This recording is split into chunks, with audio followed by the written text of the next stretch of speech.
Muito bem, lição de número 8, 23 de agosto de 2020. As causas da desunião devem ser eliminadas. No 3, todos vocês, dizendo o título, 1, 2, 3. As causas da desunião devem ser eliminadas. O textual está em Salmos 133, verso 1. Ó quão bom e quão suave é que os irmãos vivam em união. Verdade prática.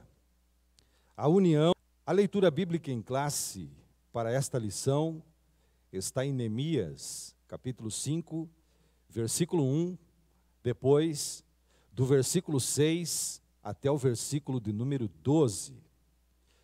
Foi, porém, grande o clamor do povo e de suas mulheres contra os judeus, seus irmãos.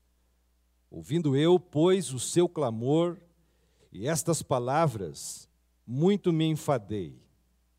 E considerei comigo mesmo no meu coração, depois pelejei com os nobres e com os magistrados e disse-lhes: usura tomais cada um de seu irmão.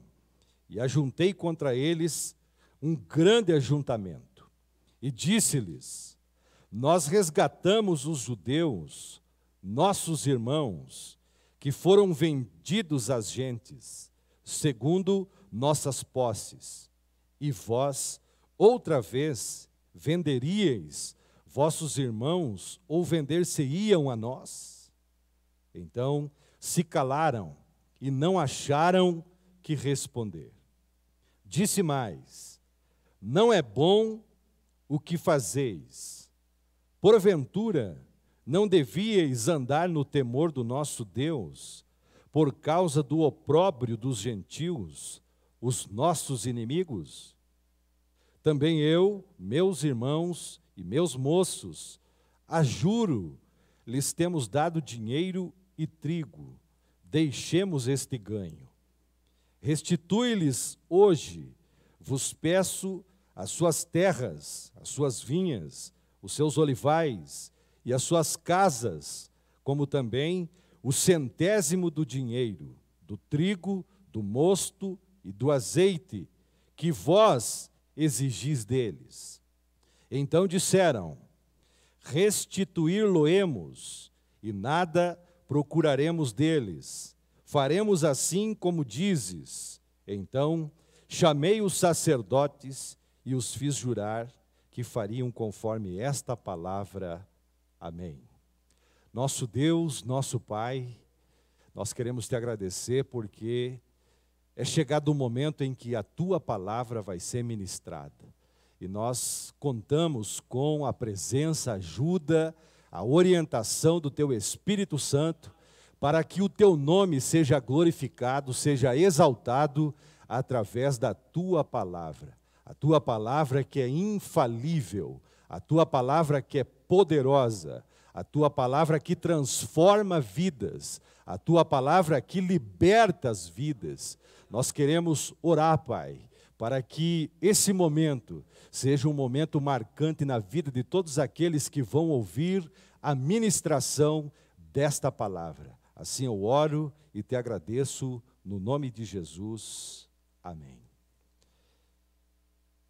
Meus queridos irmãos, eu quero retornar à verdade prática e já dizer que quero fazer aqui um comentário usando o subponto 2 e o subponto 3 do ponto 1, explorando um pouco desta verdade prática.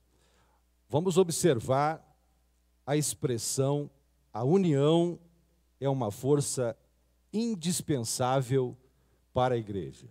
A união é uma força indispensável para a igreja. Por que é indispensável? Porque não é dispensável. Porque ela é uma força indispensável para a igreja? Por causa de Mateus capítulo 12, versículo 25. Evangelho que escreveu Mateus, no capítulo 12, e o versículo de número 25. Nos diz assim a palavra do Senhor.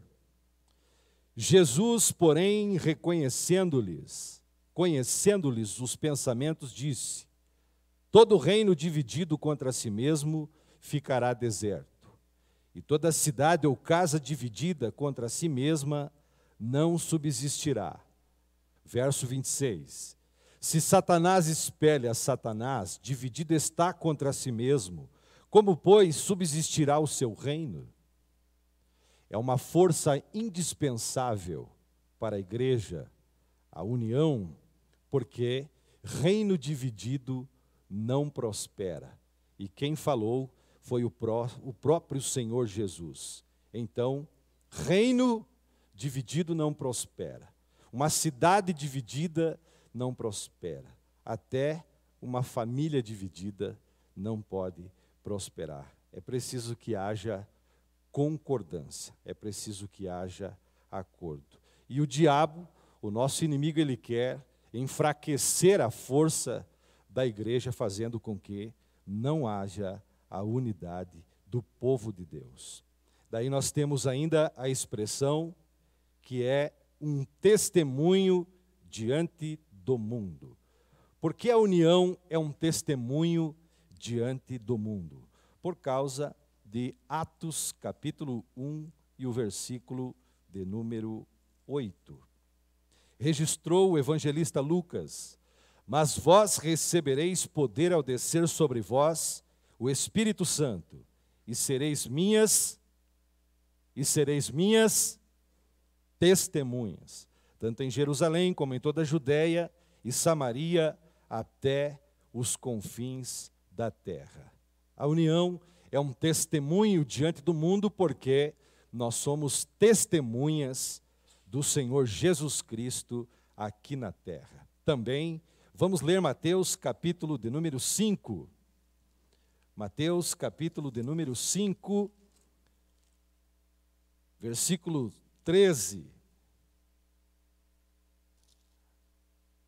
Vós sois o sal da terra. Ora, se o sal vier a ser insípido, como lhe restaurar o sabor? Para nada mais presta senão para, lançado fora, ser pisado pelos homens.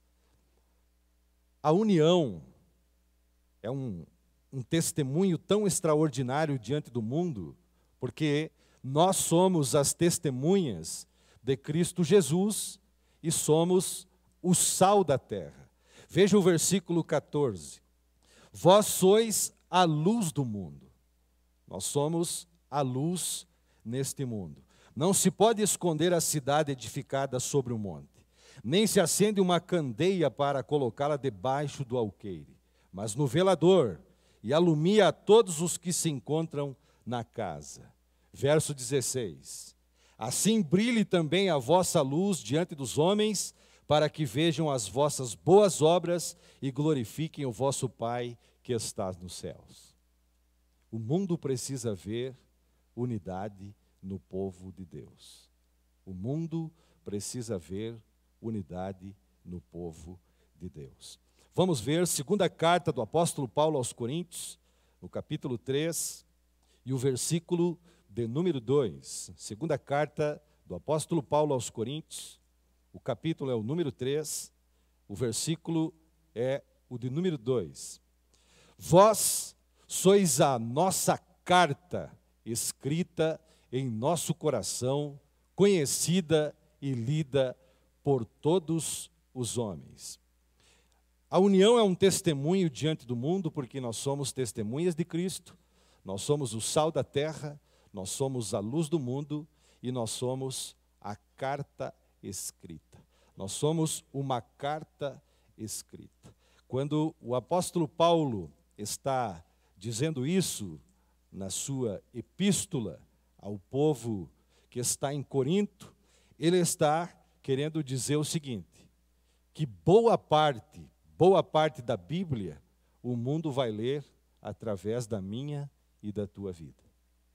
Boa parte da Bíblia com a nossa conduta, com as nossas atitudes diante deste mundo perdido. No versículo 3 está escrito, 2 Coríntios capítulo de número 3 e o versículo 3, estando já manifestos como carta de Cristo, produzida pelo nosso ministério, escrita não com tinta, mas pelo Espírito de Deus vivente, não em tábuas de pedra, mas em tábuas de carne, isto é, nos corações, Paulo está dizendo que nós somos a hermenêutica do Evangelho. Hermenêutica é a arte e a ciência de interpretar textos, sejam eles textos bíblicos ou não bíblicos. O povo deve ler em nós unidade. O povo deve ver em nós união. O povo deve ver em nós realmente unidade, harmonia, deve ver alegria, deve ver a paz. Porque senão, o que vai acontecer? Se não acontecer unidade na igreja, o que o povo sem Deus vai fazer aqui? Se chegar aqui e presenciar guerra, divisão, desunião, então eles vão ficar lá onde eles estão. É melhor ficar lá do que chegar aqui e não encontrar unidade.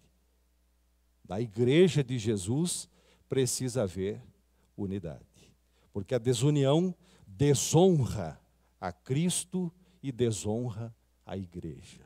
A desunião dos crentes é uma ameaça para a igreja, é um escândalo para o mundo.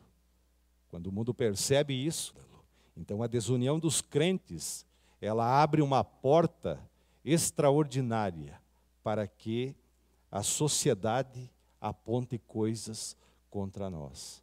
A sociedade precisa ver em nós a unidade. E assim Deus vai ser glorificado. E a terceira expressão, na verdade prática, é um estímulo para o crescimento da obra de Deus. Por quê? Por que ela é um estímulo para o crescimento da obra de Deus? Porque Atos dos Apóstolos revela isso.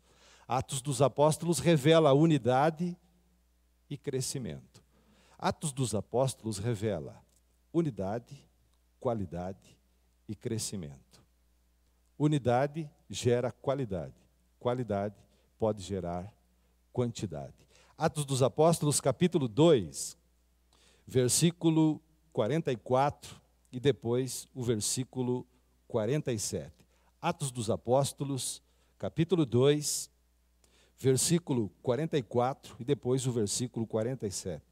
Verso 44 nos diz assim a palavra do Senhor: todos os que creram estavam juntos e tinham algumas coisas em comum? Tinham tudo em comum.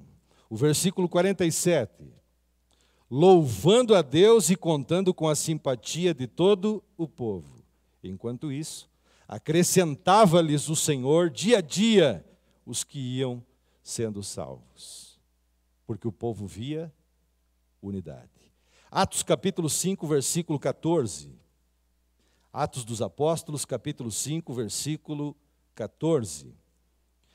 E crescia mais e mais a multidão dos crentes, tanto homens como mulheres, agregados ao Senhor. Por quê? Porque eles viam unidade no povo de Deus. Atos capítulo 6, versículo 7. Crescia a palavra de Deus, e em Jerusalém se multiplicava o número dos discípulos. Também muitíssimos sacerdotes obedeciam à fé, porque eles viam unidade na igreja. Ainda Atos capítulo 12, versículo 24. Atos capítulo de número 12, versículo 24. Entretanto, a palavra do Senhor crescia e se multiplicava. A igreja, na linguagem de Lucas, é mencionado como palavra. E a palavra do Senhor crescia e se multiplicava. A igreja do Senhor, ela avançava pessoas eram agregadas ao Senhor por causa da força desta unidade, por causa do testemunho desta unidade. Era um estímulo, as pessoas olhavam, respeitavam. Chega um determinado trecho em Atos dos Apóstolos que tinha pessoas que tinham temor de se aproximar da igreja. A unidade era tanta, a presença de Deus era tanta, que algumas pessoas preferiam ficar de longe. Que nós possamos ser uma igreja unida, que o povo possa ver em nós união e presença de Deus. Nós temos, queridos irmãos, nesta grandiosa lição, ensinos profundos, extraordinários. E o avivamento, conforme nós estamos estudando nesta edição especial, o avivamento exige união. Exige união. A união é uma outra exigência do avivamento. A união que forma a unidade.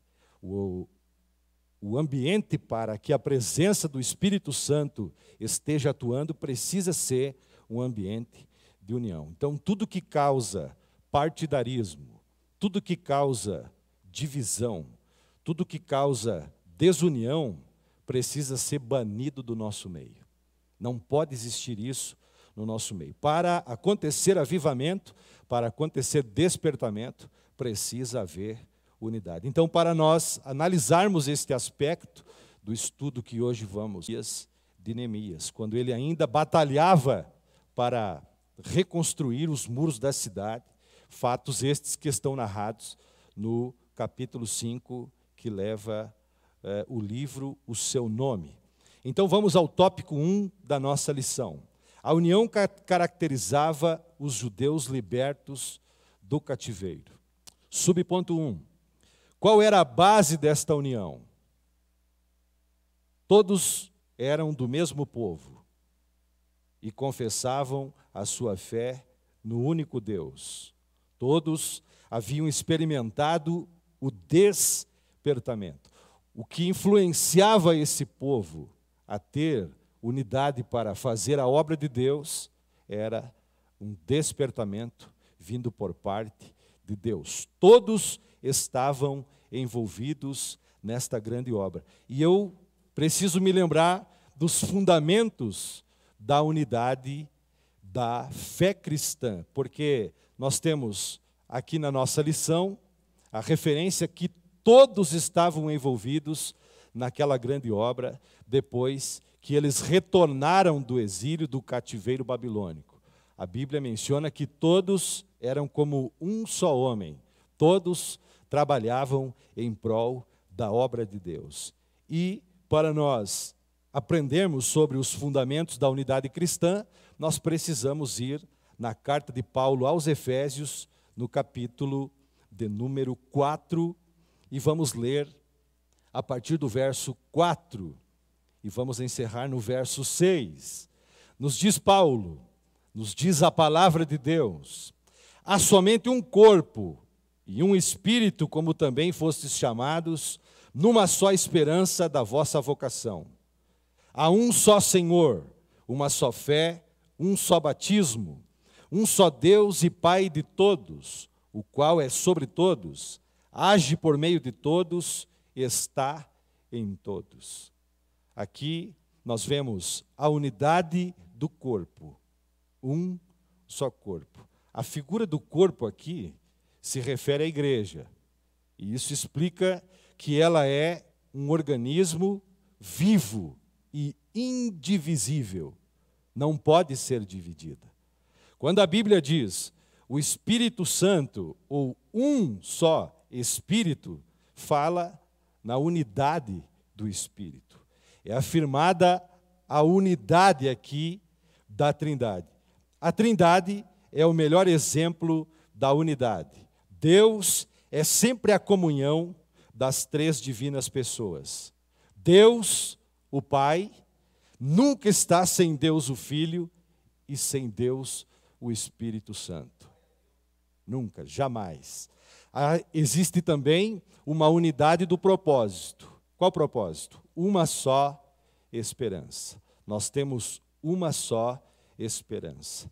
uma esperança que nasce da vocação do próprio Deus dentro do coração do seu povo. Nós temos a unidade da autoridade aqui nesse texto. Quando Paulo diz, um só Senhor. Quem é o Senhor da igreja? Jesus. Quem é o nosso Senhor? Jesus. Então agora nós não podemos estar dominando as pessoas, nem as pessoas dominarem a nós, porque nós temos um Senhor. Nós temos o Senhor Jesus Cristo como nosso Senhor. Então, nesta perspectiva, todos os cristãos estão num só nível diante do nosso Senhor. Somente Ele tem posse e autoridade sobre nós. Estamos todos entrelaçados nele e Ele em nós. Há uma unidade entre Jesus e a sua igreja. Paulo ainda destaca uma só fé, unidade da fé. Esta fé é o mesmo que crença, porque aí no subponto 1 falam que todos eram o mesmo povo e confessavam a sua fé no único Deus. Então, esta fé é o mesmo que crença. O sistema de doutrina, nós confiamos unicamente, plenamente, na palavra de Deus, na sã doutrina. Há também aqui unidade do batismo. Nós fomos imersos, colocados, nós fomos mergulhados no mesmo corpo. Por isso, morremos para nós e passamos a viver para Deus. Você vive para Deus? Você vive para adorar a Deus? Existe também unidade familiar, porque aquele povo trabalhava como uma família, havia uma unidade familiar ali, era um só povo. Nós somos, como igreja, filhos do mesmo Pai, somos todos irmãos, somos membros da mesma família, e nesta família todos são iguais, e todos têm os mesmos direitos, e todos têm os mesmos deveres.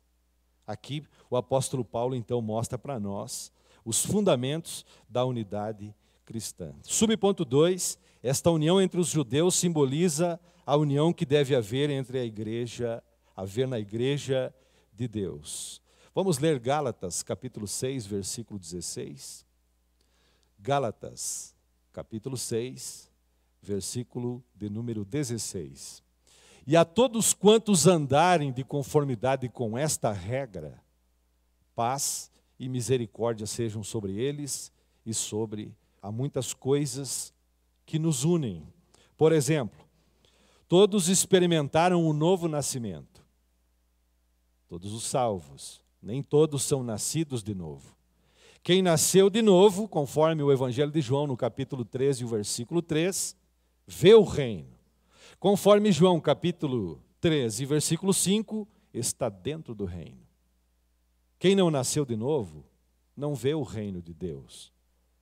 De forma bíblica, da forma que Deus quer. Quem não nasceu de novo, não está dentro do reino. E quem não vê o reino, quem não está dentro do reino, tem facilidade de dividir. Tem facilidade de criar divisão no meio da igreja. Porque não entende as coisas de Deus. Não consegue entender de forma plena as coisas espirituais. É um facilitador para a desunião no seio da igreja. Então, todos os que nasceram de novo têm isso em comum. Então, isso nos une. Outra coisa, todos na igreja são aproximados uns dos outros. O divisor, ele vive sozinho, aliás, com aqueles que também gostam de uma divisão. Mas quem é igreja de verdade, quem é nascido de novo, gosta de andar em unidade. Gosta de estar no meio do povo de Deus.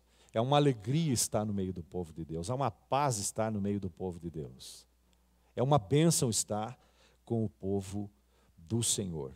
Outra coisa, todos na igreja são aproximados como uma família. Isso Paulo fala aos Efésios no capítulo 2. Vamos ler dos versículos 12 a 19. Efésios capítulo 2, dos versículos 12 a 19. Naquele tempo estáveis sem Cristo, separados da comunidade de Israel, e estranhos às alianças da promessa, não tendo esperança e sem Deus no mundo. Mas agora, em Cristo Jesus, vós, que antes estáveis longe, fostes aproximados pelo sangue de Cristo. Porque Ele é a nossa paz, o qual de ambos fez um, e tendo derribado a parede da separação que estava no meio, a inimizade, aboliu na sua carne a lei dos mandamentos na forma de ordenanças, para que de dois criasse em si mesmo um novo homem fazendo a paz. E reconciliasse ambos em um só corpo com Deus por intermédio da cruz, destruindo por ela a inimizade. Versículo 17. E vindo, evangelizou paz a vós outros que estáveis longe, e paz também aos que estavam perto. Versículo 18. Porque por ele ambos temos acesso ao Pai em um Espírito. E o verso 19. Assim, já não sois estrangeiros e peregrinos, mas concidadãos dos santos e sois da família de Deus. Quem é família ama estar em família. Ama estar unido à família. Então, na igreja, há essas coisas unificantes. Interessante que a base desta unidade não está baseada na nacionalidade, no nível social, no nível cultural, mas está em Cristo. Não importa aqui, não importa no meio da igreja se tem muitos ricos, muitos pobres. Não, para Deus isso não importa. Para Deus o que importa é a pessoa ser salva. Glória a Deus pelos ricos, glória a Deus pelos pobres. Porque a salvação é para todos. Vamos ler Apocalipse capítulo 5, dos versículos 6 a 10. Apocalipse capítulo 5, dos versículos 6 a 10. Diz a palavra do Senhor. Então vi no meio do trono e dos 4 seres viventes e entre os anciãos, de pé um cordeiro como tendo sido morto. Ele tinha 7 chifres, bem como 7 olhos, que são os 7 Espíritos de Deus, enviados por toda a terra. Veio, pois, e tomou o livro da mão direita daquele que estava sentado no trono. E quando tomou o livro, os 4 seres viventes e os 24 anciãos prostraram-se diante do cordeiro, tendo cada um deles uma harpa e taças de ouro cheias de incenso, que são as orações dos santos. E entoavam um novo cântico, dizendo: digno és de tomar o livro e de abrir-lhe os selos, porque foste morto e com o teu sangue compraste para Deus os que procedem de toda tribo, língua, povo e nação. E para o nosso Deus os constituíste reino e sacerdotes, e reinarão sobre a terra. Veja que coisa extraordinária aqui, irmãos. Quando na nossa lição faz referência, dizendo que a união não se baseia na nacionalidade, no nível social ou cultural, isso mostra que independente de uns terem mais, terem menos, serem brancos, serem negros, serem brasileiros, serem africanos, sendo peruanos, sendo venezuelanos, eles serão salvos para a glória de Deus. Haverá uma unidade de povo no céu.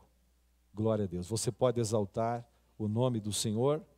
E quando a igreja vive cheia do Espírito Santo, essa união funciona em sua plenitude dentro da igreja. Vamos considerar algumas bênçãos decorrentes da união. Primeiro, os crentes sentem apoio espiritual à sua vida.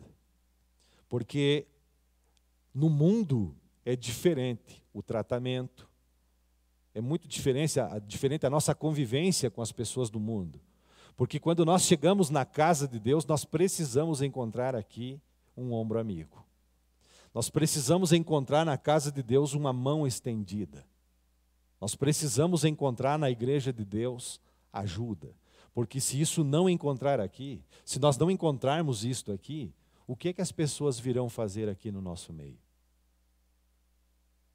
Eu conheço pessoas que, por algumas pessoas entrarem no templo de forma diferente delas, elas viram o rosto, elas não cumprimentam. Uma vez um jovem entrou no santuário para, junto conosco, adorar a Deus, e entrou de barba.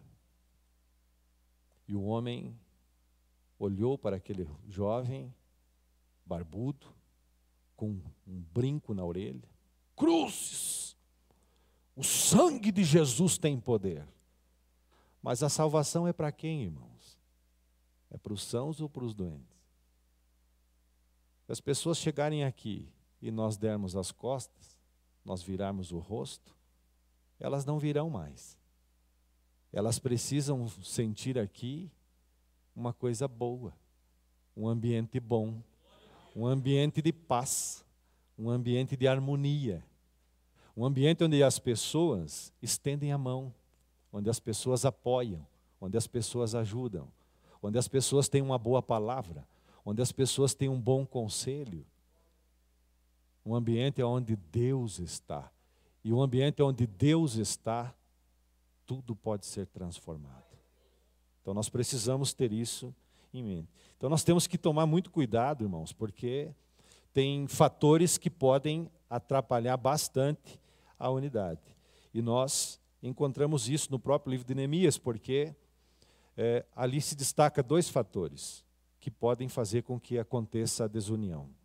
O fator externo, que a Bíblia menciona, Sambalate, Tobias e Gesem, mas também existe à luz da Bíblia os fatores internos que podem fazer com que aconteça a desunião do povo de Deus. Então, nós podemos dizer que isso é uma oposição à obra de Deus. E quem são os opositores? Quem são os fatores internos? São os falsos irmãos. Os falsos irmãos promovem desunião da igreja. Eles vivem em desacordo com a palavra de Deus. Esses têm comportamentos iguais às pessoas do mundo. Eles não se comportam como a Bíblia. Eles não se comportam conforme a vontade de Deus. Estes fazem tudo que os mundanos fazem. Porém, eles dizem uma coisa. Eles têm uma fala. Eu sou cristão. Eu sou desta igreja. Mas é um baita de um divisor. É um falso irmão. Eles dizem que são cristãos, mas veja o que diz a Bíblia. Judas, verso 19. Judas 19 diz que eles não têm o Espírito de Deus. Estes são os que causam divisões entre vós, os quais seguem a tendência da sua própria alma e não têm o Espírito Santo. Não são convertidos, não são nascidos de novo, não são povo de Deus, não são igreja. Aquele povo que saiu com o povo hebreu do Egito, que nós chamamos à luz da Bíblia de populacho, de vulgo. A expressão populacho, lá no hebraico, é azapzup. E azapzup no hebraico significa gentalha. Esse povo que não tem o Espírito Santo, irmãos, é uma gentalha dentro da igreja. É um povo que não é povo. É uma igreja que não é igreja. Mas a igreja de Deus promove unidade. A igreja de Deus abomina a desunião. Glória a Deus por essa verdade. Eles dizem ser cristãos, mas eles têm um espírito faccioso. Quem diz isso é o apóstolo Tiago, no capítulo 3, versículos 14 a 16. Mas se tendes amarga inveja e sentimento faccioso, ou sentimento de rivalidade, em vosso coração, não vos glorieis, nem mintais contra a verdade. Eles dizem ser cristãos, mas são mentirosos. Eles vão contra a verdade de Deus. Verso 15, essa não é a sabedoria que vem do alto, mas é terrena, animal e diabólica. Porque onde há inveja e espírito faccioso, aí há perturbação e toda obra perversa. 8 características, rapidinho aqui, da falsa sabedoria. Amarga inveja. O divisor tem uma amarga inveja. Ele tem um sentimento faccioso número 2. Aonde? No coração dele. Ele tem uma glória na sua profissão, porque eles mentem contra a verdade. Eles se gloriam com isso, mas eles vêm para dividir. Essa, em quarto lugar, aqui a quarta característica da falsa sabedoria. Essa não é sabedoria que vem do céu. Ela é da terra, diz o texto. É terrena, a quinta característica. A sexta é animal, é sem raciocínio bíblico, é sem raciocínio espiritual. E é, em sétimo lugar, diabólica, porque onde há inveja e espírito faccioso, aí há perturbação. A sabedoria humana, ela traz perturbação. O divisor, ele vive perturbado. E além de viver perturbado, quer perturbar a vida dos outros. E o texto finaliza dizendo que aí há toda obra perversa. A oitava característica da falsa sabedoria é porque ela é perversa. O divisor, irmãos, é um baita de um perverso.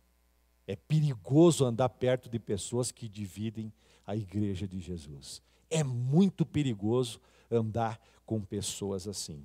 É muito perigoso. Mas nós temos no versículo 17, Tiago 3, versículo 17, 8 características da sabedoria divina. Ela é, em primeiro lugar, pura, porque na unidade da igreja tem pureza. Em segundo lugar, ela é pacífica. A pessoa que promove a unidade, promove também a paz. Não é guerrilheiro, não vive em encrenca, não vive em briga, buscando encrenca com as pessoas. Em terceiro lugar, ela é moderada. Há uma moderação.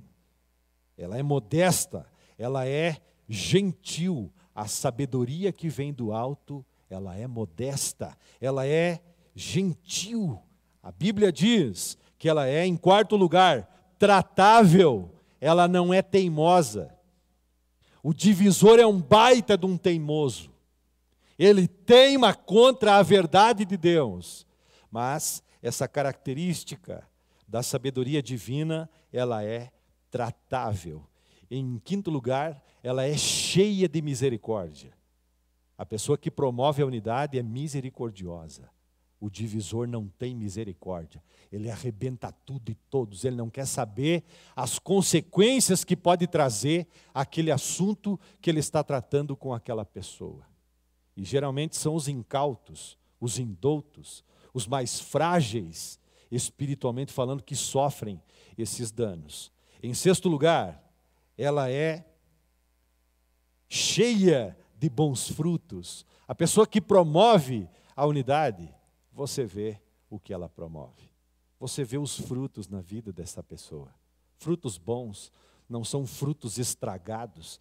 Em sétimo lugar, é sem parcialidade. Não faz acepção de pessoas. Para aquela pessoa que gera desunião, ele arrebenta com todo mundo. Ele não quer saber quem é que vai ser prejudicado.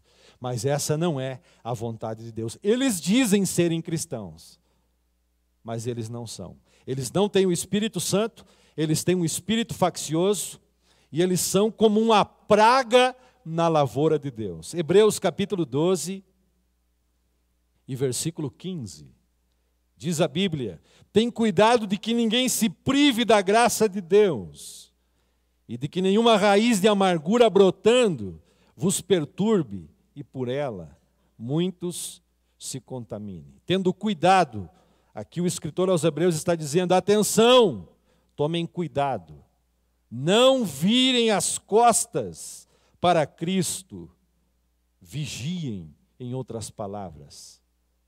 O divisor é como uma praga na lavoura de Deus. Eles são carnais, diz o apóstolo Paulo na sua primeira carta aos Coríntios, no capítulo 3, do versículo 1 ao 9, nós não vamos ler por causa do tempo, mas eles são carnais. Então, nós podemos ver aqui que nas bênçãos decorrentes da união, nós encontramos na igreja o apoio espiritual e não a divisão. E nós encontramos então que dentro da casa do Senhor tem que predominar aquilo que está no texto áureo. Ó, quão bom e quão suave é que os irmãos vivam em união.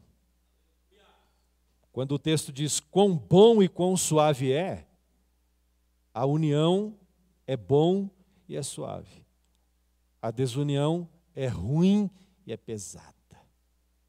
Um ambiente dividido, ele fica pesado. Ele fica hostil. Um pensando de um jeito, outro pensando de outro. Um puxando para um lado, o outro puxando para o outro. Como é difícil conviver com pessoas num ambiente de divisão.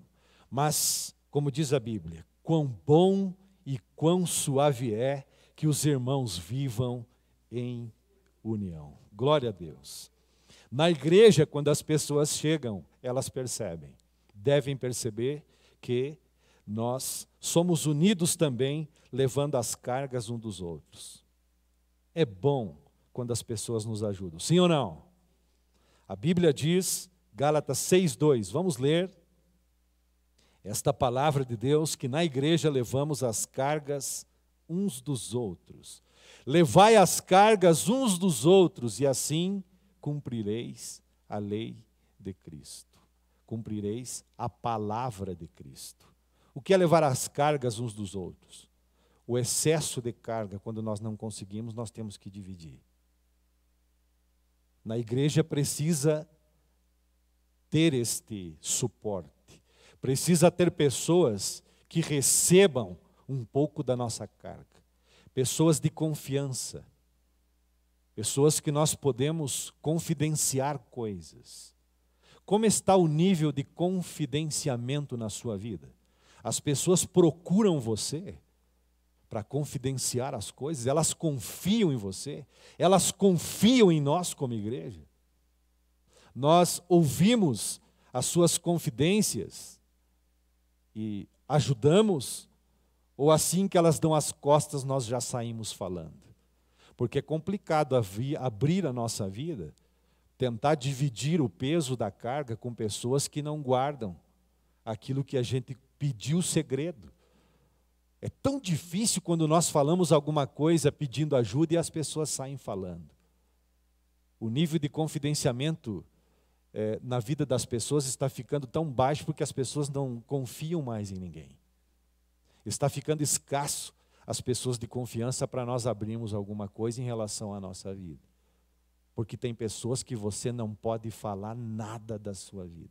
Se você quiser que o mundo saiba, conta para aquela pessoa que tem dificuldade de segurar confidenciamento. É um perigo, irmãos. Mas na igreja é importante, aos olhos de Deus, que tenha esse tipo de pessoa, que ajude eu e você a levar as cargas. Veja o versículo 5, de Gálatas 6:5. O que diz a palavra do Senhor. Porque cada um levará o seu próprio, agora não é carga, agora é fardo. Carga é um excesso lá no verso 2. Esse fardo do verso 6 aqui, eu posso levar.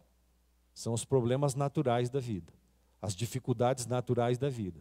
Essa eu posso levar, essa eu não preciso dividir. Tem coisas que eu não preciso dividir, mas tem outras que eu preciso falar. Na igreja de Deus, precisa haver unidade. Precisa haver esta verdade expressiva da palavra de Deus. Aí nós temos a união nos faz fortes. Nós temos uma igreja que vive em união, tem um testemunho maravilhoso. E o subponto 13, esta união é uma verdadeira força que nós exploramos na verdade prática, que eu disse no início que iria usar. Ponto 2, a união entre os judeus estava ameaçada. Observe, irmãos, que no livro de Esdras, no capítulo 13, o versículo 1, o povo estava realmente unido. Voltaram do cativeiro babilônico e todos, diz a Bíblia, eram como se fossem um só homem. Mas agora esta unidade está ameaçada. E qual é o problema desta união estar ameaçada? Subponto 1. Qual era a ameaça que estava no meio daquele povo? Tratava-se de uma grande injustiça social. Isso está em Neemias capítulo 5, dos versículos 1 a 6. E no subponto 2, como se explica esta grande injustiça? Nós vamos entrar agora em pelo menos duas razões aqui, quais eram as causas desta injustiça, mas nós vamos à palavra de Deus. Nós vamos, primeiro, entender que uma das causas desta injustiça era a falta de amor. Havia uma grande falta de amor no meio daquele povo que até então estava unido. Mas agora uma ameaça estava acontecendo lá. Vamos ao livro de Neemias. Neemias, capítulo de número 5. Se você observar o capítulo 4, você vai ver que a obra está em pleno andamento. Eles estão trabalhando para o Senhor. Mas no versículo 5 diz a Bíblia: foi grande, porém, o clamor do povo e de suas mulheres contra os judeus, seus irmãos.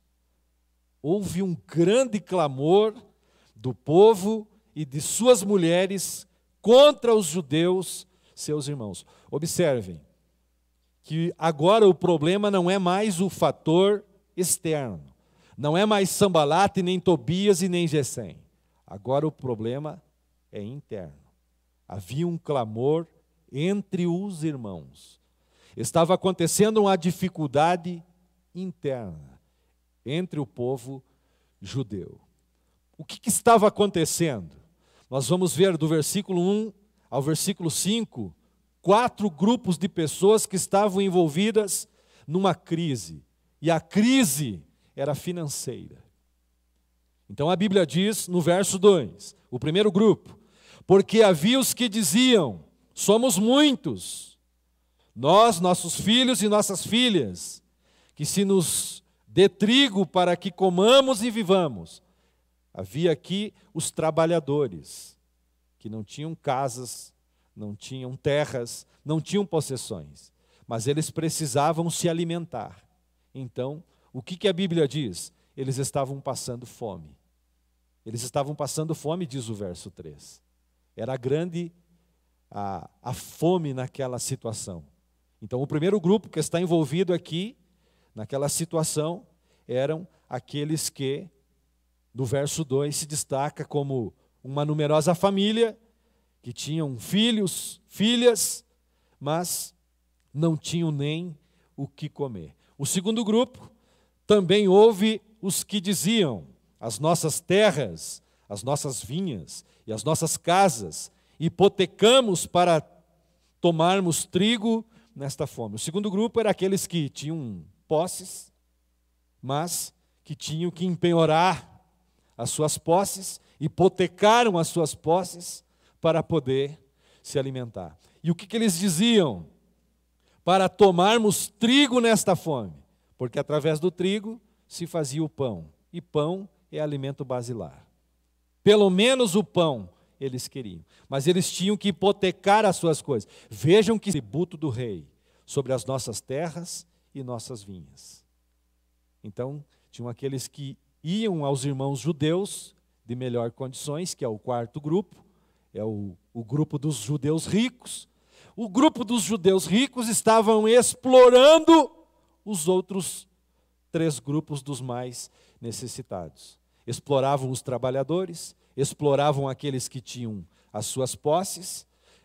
Resumindo, eles tinham que entregar tudo o que tinham para poderem se manter, para poderem se alimentar. E assim, os que já eram ricos ficavam mais ricos às custas dos mais pobres. E isso criou um nojo em Deus. Deus não gosta desse tipo de coisa. Deus não gosta da exploração, ajudando um ao outro. Deus tem prazer nisso.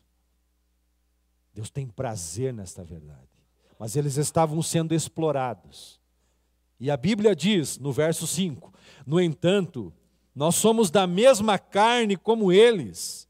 Olha a fala. E nossos filhos são tão bons como os deles. E eis que sujeitamos nossos filhos e nossas filhas para serem escravos. Algumas de nossas filhas já estão reduzidas à escravidão. Não está em nosso poder evitá-lo, pois os nossos campos e as nossas vinhas já são de outros. Os judeus, irmãos, tomavam por escravos os filhos dos próprios judeus. Os filhos daqueles irmãos eram tomados como escravos, porque eles não podiam mais pagar a conta. A conta aumentava de tal forma que então agora a família, parte da família era entregue para ser escravos dos próprios judeus.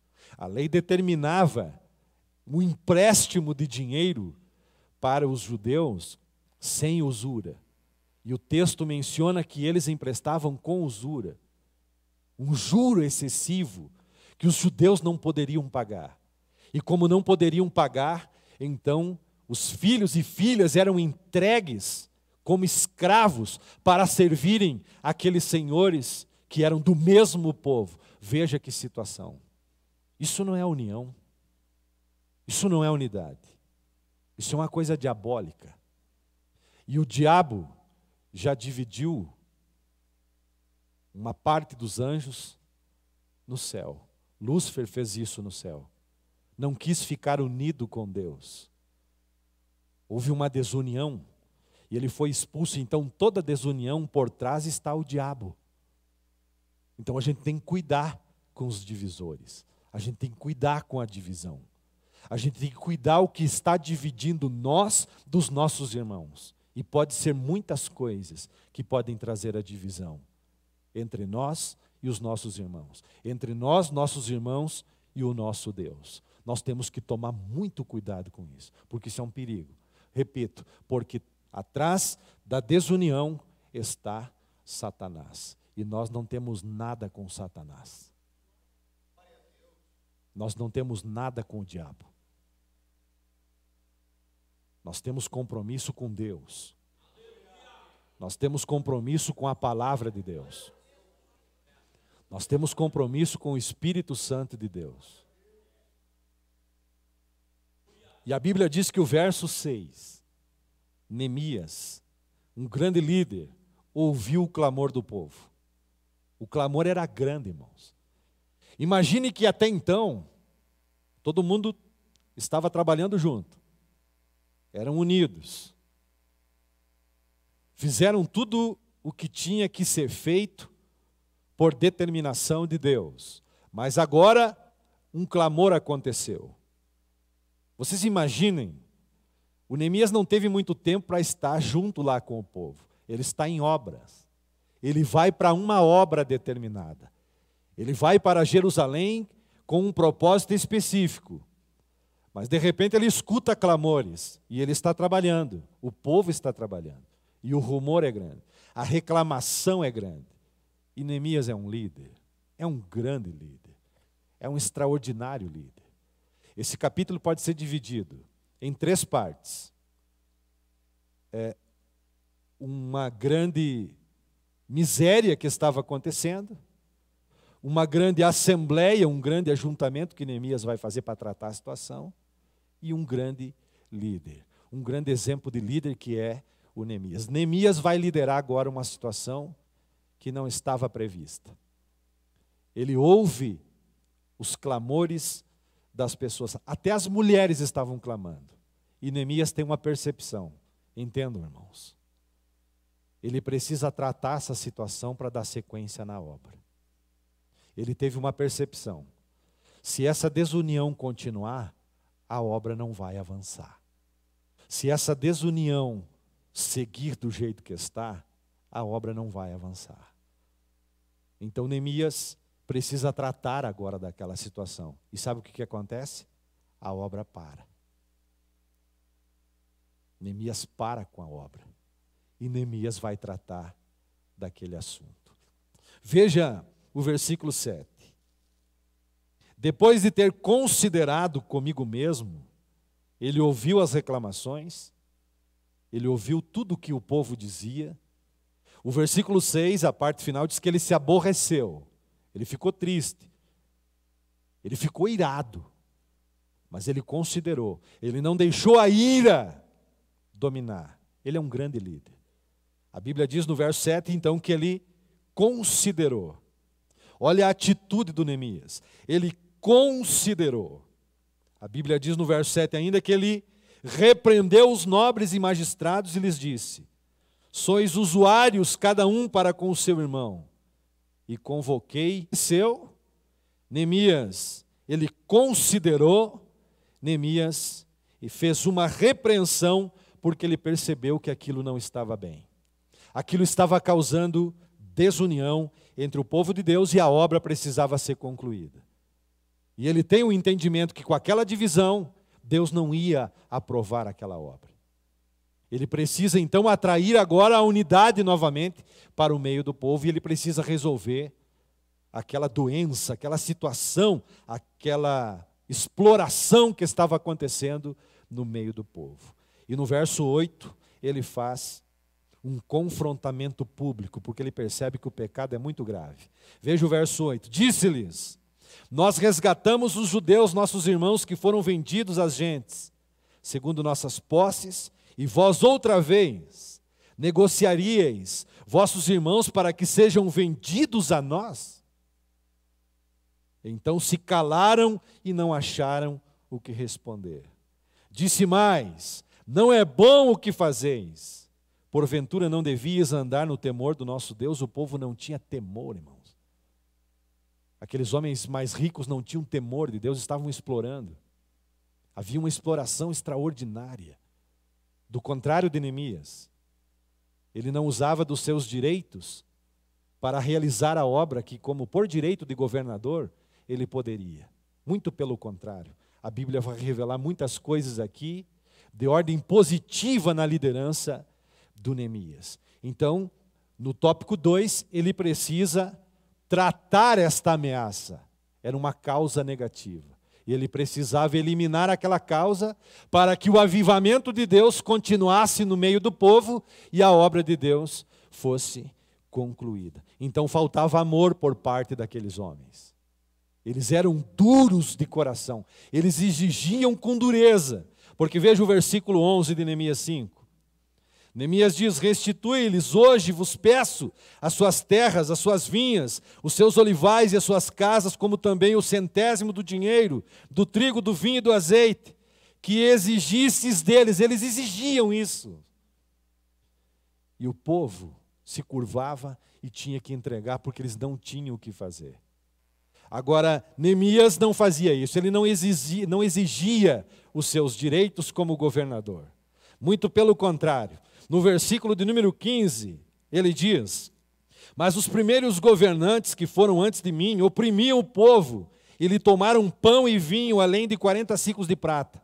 Até os seus moços dominavam sobre o povo. Porém eu não fiz assim, por causa do temor de Deus. Neemias tinha temor de Deus para liderar. Neemias queria a unidade do povo, mas ele queria ver isso com temor de Deus. Ele liderava com o temor de Deus. No verso 16: antes também na obra deste muro fiz reparação, e terra nenhuma compramos. Todos os meus moços se ajuntaram ali para a obra. Eles não eram, Neemias e os seus trabalhadores não eram como os governantes que passaram antes, que de vez em quando iam ver como é que estava o povo. Neemias estava no meio do povo. Neemias trabalhava junto com o povo. No verso 17, também 150 homens dos judeus e dos magistrados, dos que vinham a nós dentre as gentes que estavam ao nosso redor, eram meus hóspedes. Ele pagava para quem vinha na casa dele. Ele pagava para quem vinha junto do povo. Ele não explorava, muito pelo contrário, ele tirava do dele e pagava para ver o bom andamento da obra. Como governador, ele não exigia o seu direito. Muito pelo contrário, ele se doava. Assim não fez Jesus? Assim fez Jesus. Servia os irmãos. A Bíblia diz que Neemias era generoso. A Bíblia diz que Neemias dividia o que tinha com os outros. Por que Neemias fazia isso? O verso 19 diz: lembra-te de mim para meu bem, ó meu Deus, e de tudo quanto fiz a este povo. Neemias agia desse jeito por quê? Para ver o bem do povo. Neemias agia assim para ver a unidade do povo de Deus. Então, eles agiam com falta de amor, Neemias agia com amor. Eles agiam com dureza de coração, Neemias era sensível de coração. E conseguiu, por graça de Deus, manter a unidade no meio daquele povo. No ponto 3, Neemias solucionou o problema. O que ele fez? Ele convocou o grande ajuntamento, que nós vemos no capítulo 5, versículo 7 e versículo 8. Reuniu o povo e lembrou a todos que os irmãos mais pobres estavam sendo literalmente escravizados. No subponto 2, Neemias fez uma proposta conciliadora. O que Neemias disse? Irmãos, porque olha como ele é inteligente. Os mais ricos ofertavam na obra. Os mais pobres até então, com aquilo que podiam também. Então ele não podia perder nem um povo e nem o outro. Ele está agora no meio daquela situação. E ele faz uma proposta. Irmãos, façam assim, ó. Devolvam o que vocês pegaram dos mais pobres. Eu também emprestei dinheiro a juro. Mas eu faço assim, ó. Ele se coloca como exemplo. Cai no coração deles. E a Bíblia diz que eles aceitam aquela proposta e devolvem tudo. Quando eles dizem, tá, nós vamos fazer assim, amém, nós vamos devolver. Então o Neemias diz, então vamos fazer assim. Então vocês jurem aqui. Façam um juramento aqui. Porque isso tem que acontecer conforme a palavra que vocês estão dizendo. O que aconteceu depois dessa situação? A paz voltou entre o povo. A paz voltou entre o povo. Quando nós olhamos o capítulo 6 de Neemias, observe o verso 1 e o verso 2. Tendo ouvido Sambalate, Tobias, Gesem, o arábio, e o resto dos nossos inimigos, que eu tinha edificado o muro, e que nele já não havia brecha nenhuma, ainda que até este tempo não tinha posto as portas nos portais, Sambalate e Gesem mandaram dizer-me, vem, encontremo-nos nas aldeias no vale de Ono, porém intentavam fazer-me o mal. O verso 1 nos ensina aqui uma coisa extraordinária. Quando a paz voltou, quando a união voltou, quando aquela desunião acabou, o que Neemias conseguiu fazer com todo aquele povo? Edificar o muro. O muro foi edificado num tempo recorde. Todo mundo estava unido, todo mundo estava trabalhando. Edificado o muro e não havia brechas. Olha o detalhe. Quando o povo de Deus deixa a brecha, o diabo entra. Quando o povo de Deus abre brechas, o inimigo entra e faz um estrago. Gera desunião. Mas como as brechas foram fechadas, observem que agora o inimigo não podia mais atacar agora naquela área, porque aquela área estava sanada, estava tratada. O que o diabo fez? Ele tenta atacar de outra forma. Vamos ao Vale de Ono agora. Ele tem que tentar de outra forma. O que isso significa? Se nós fecharmos as portas da desunião como igreja, o diabo não vai poder atuar aqui. Ele vai ter que procurar outro campo para ele agir, porque aqui ele não vai conseguir. Eu disse que aqui ele não vai conseguir, porque aqui tem um povo unido. Aqui tem um povo que quer a paz, aqui tem um povo que quer a palavra de Deus. Aqui tem um povo que quer a presença de Deus. Aqui tem um povo que quer os princípios de Deus estabelecidos para viver bem, conforme Deus quer. Isso fez Neemias. Como a nossa lição não tem conclusão, eu quero concluir trazendo aqui um exercício ainda aqui pequeno, dentro de um exercício de imaginação. E dentro desse exercício de imaginação eu quero usar o livro de Atos capítulo 1, versículo 13 e 14. Quando ali entraram, subiram para o cenáculo onde se reuniram Pedro, João, Tiago, André, Filipe, Tomé, Bartolomeu, Mateus, Tiago, filho de Alfeu, Simão, Zelote e Judas, filho de Tiago. Todos estes perseveravam unânimes em oração com mulheres, com as mulheres, com Maria, mãe de Jesus, e com os irmãos dele. Vocês imaginem se no ambiente do cenáculo houvesse uma desunião, houvesse intrigas, houvessem brigas, houvesse desavença. Pedro, um personagem principal aqui, que se destaca, João, Tomé, por exemplo, a mãe de Jesus. Vamos pensar que naquele ambiente Tomé se levantasse e acusasse Pedro. Pedro, tu não tem moral para estar aqui no nosso meio. Pedro diria, por quê? Tomé diria, porque você negou Jesus 3 vezes. Pedro poderia dizer, pois é, mas eu andei sobre as águas e você não andou, muito pelo contrário. Você foi incrédulo, Jesus teve que aparecer a você, você teve que tocar para você entender que realmente Cristo havia ressuscitado. Pois é, mas eu pelo menos fiz. Alguém poderia se levantar, poderia ser o João e dizer, vamos irmãos, vamos fazer assim, ó. Por que vocês não param com essa discussão? Mas você, João, também é culpado, porque se eu neguei Jesus, Pedro poderia ter dito, eu neguei porque entrei no pátio da casa de Anás porque você me colocou lá para dentro. Você conhecia aquela criada, aquela mulher que estava na porta, ela me colocou para dentro. Eu só neguei Cristo lá dentro porque foi você que me colocou. Vou dizer, pois é, João, mas a conversa não pode ser bem assim. E João poderia fazer defesa. Eu tenho uma razão para estar aqui. Eu aprendi ao peito de Jesus. Pois é, mas foi você que me colocou para dentro. Maria dizia, filhos, vamos parar com essa discussão. Isso aqui está virando uma coisa ruim. Está ficando pesado o ambiente. Mas a senhora também, Maria. Não, eu sou a mãe dele. Mas naquele momento em que a senhora chegou lá naquele local, que Jesus estava ensinando, e alguém disse, tua mãe está aí fora. E disse, a minha mãe, meus irmãos, são esses aqui. Então me parece que ele meio que desconsiderou. O que a senhora estava, onde é que a senhora andava? Até os próprios irmãos de Jesus que não criam nele, vocês não têm moral para estar aqui?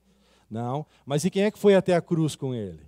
Aí João se engrandeceu, fui eu e a senhora. Pois é, mas esse ambiente não era assim. O ambiente era que todos estavam unidos. Eu glorifico porque ali havia unidade. E por causa desta unidade, no capítulo 2, diz a Bíblia, que ao cumprir-se o dia de Pentecostes, estavam todos reunidos no mesmo lugar. De repente veio do céu um som como um vento impetuoso e encheu toda a casa onde estavam assentados. E apareceram distribuídas entre eles línguas como que de fogo e pousou, uma sobre cada um deles. Todos ficaram cheios do Espírito Santo e passaram a falar em outras línguas, segundo o Espírito Santo lhes concedia que falassem. Ambiente para avivamento é ambiente de unidade. O Espírito Santo veio sobre onde eles estavam assentados, Atos 2:2. Veio do céu um som, Atos 2:2. Veio uma visão, Atos 2:3. Veio uma fala diferente, Atos 2:4. Quando o Espírito Santo de Deus enche a igreja, ela ouve as coisas do céu, ela contempla uma visão do sobrenatural, ela fala as grandezas do reino de Deus, porque antes de mandar a igreja para o mundo, Jesus mandou o Espírito Santo para a igreja. Glória a Deus! Ambiente de unidade é ambiente onde o Espírito de Deus está, é onde o avivamento genuíno está. Você pode glorificar e exaltar a Deus. Cantem, gente, vamos cantar. Ambiente de unidade é onde o Espírito Santo de Deus age. Aleluia!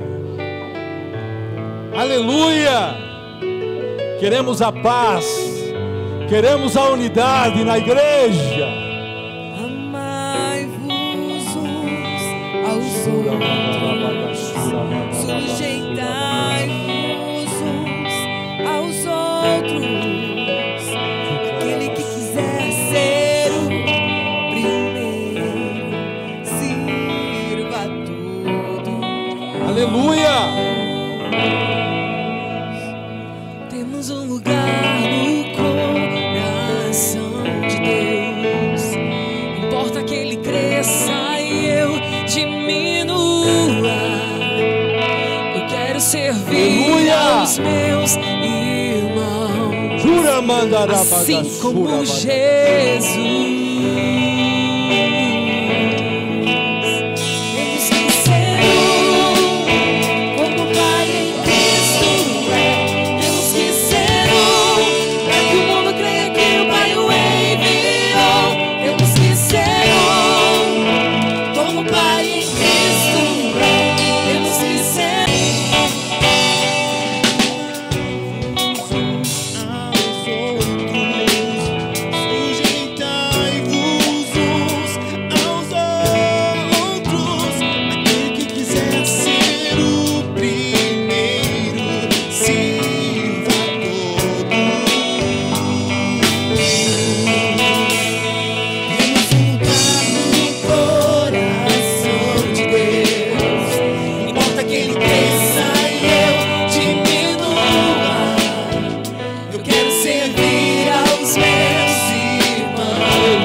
Nosso eterno Pai, nós te louvamos por poder estarmos unidos como corpo de Cristo.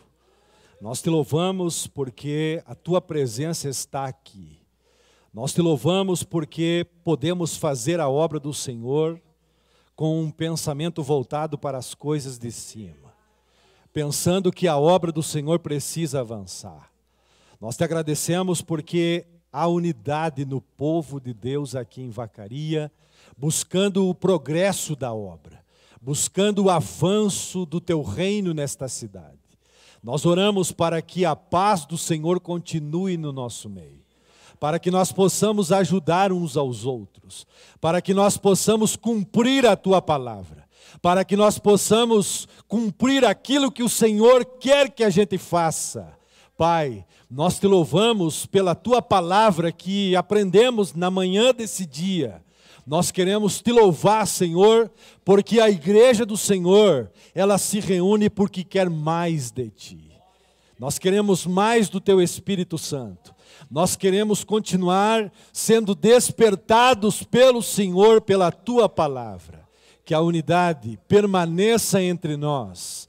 Que a alegria do Senhor esteja entre nós, alegria em servir, alegria em prestar serviço para Ti, que nós possamos juntos avançar para a glória de Deus. Assim nós oramos e nós te agradecemos no precioso nome de Jesus.